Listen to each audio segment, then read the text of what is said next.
ED submission যেটা all India Trinamool Congress যে writ পিটিশনটা file করেছিল তাতে প্রথমে আর্গুমেন্ট হয়েছিল মেনটেনেবিলিটি এটসেট্রা এটসেট্রা, এবং সেকেন্ড পিটিশনটার জন্য অ্যাডজর্নমেন্ট চেয়েছিল বিকজ সুপ্রিম কোর্টে ম্যাটার পেন্ডিং আছে বলে। তো দি লার্নেড কাউন্সিল যে আইপ্যাকের হয়ে অ্যাপিয়ার করেছে, সে অ্যাপিয়ার করে দুটো পাঞ্চনামা দেখিয়েছে কোর্টকে যে কিছু সিজ হয়নি, কোনো কিছু সিজ হয়নি, আর কোনো কিছু মানে পাওয়া যায়নি যেটা একটা খুব একটা সন্দেহজনক। সেই জন্য এবং ইডির যে council additional solicitor general mister Raju during course of his submission এটাও বলেছে যে কোনো সিজ করা হয়নি কোনো কিছু। তাই জন্য জজ সাহেব রিট পিটিশন ডিসপোজ আপ করে দিলেন অন দেয়ার টার্মস যে কোনো কিছু সিজ হয়নি বলে।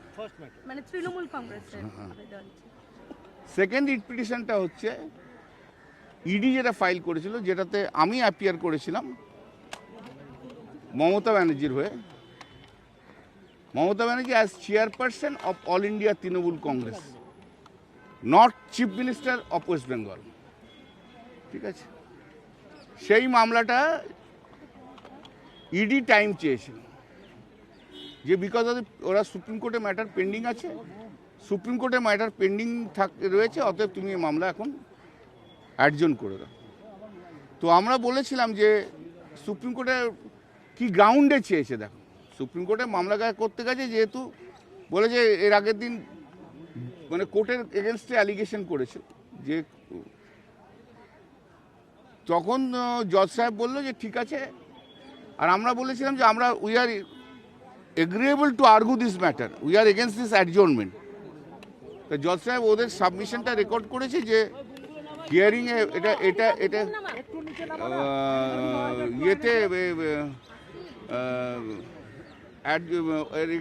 রেকর্ড করেছে যে যে সেন্টার মানে ইডি অ্যাডজর্নমেন্ট চেয়েছে এবং আমরা মামলা করতে চেয়েছি, কিন্তু যেহেতু ইডি অ্যাডজর্নমেন্ট চেয়েছে সেই জন্য মামলা অ্যাডজন করা হলো।